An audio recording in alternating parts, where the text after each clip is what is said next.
we're being shown how to discern which decisions support life and which decisions do not. Right. It is important to say that we're not encouraging you just to quit everything and see what happens. We are, however, encouraging you to sense into all of these different avenues of your experience and identify for yourself where the energy is most alive, where your heart is active.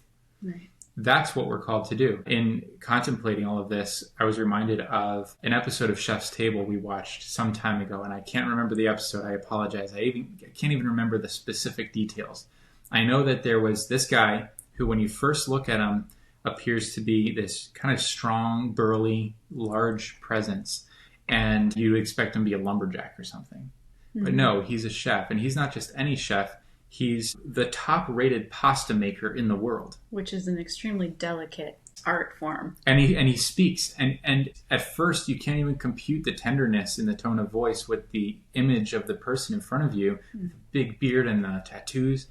And it's just the most phenomenal example of what we're describing here. You can imagine this person being pressured through society, pressured through education, pressured through family to move in one or another direction based upon how he looks, based upon perhaps familial expectations. Maybe he was supposed to be an athlete or a lawyer.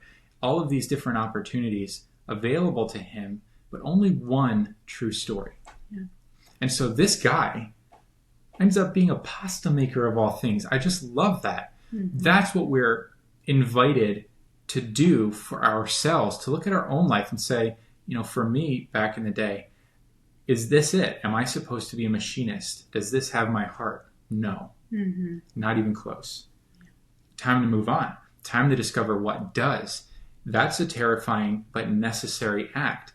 And there's no way to consider the trajectory from machinist to where we are now. None, especially not when you look at the winding road that brought us to this point. But all along the way, life was teaching me how to sense my way toward the more and more honest reality so that my life could express itself authentically as a real, vibrant, fulfilled version of Timothy.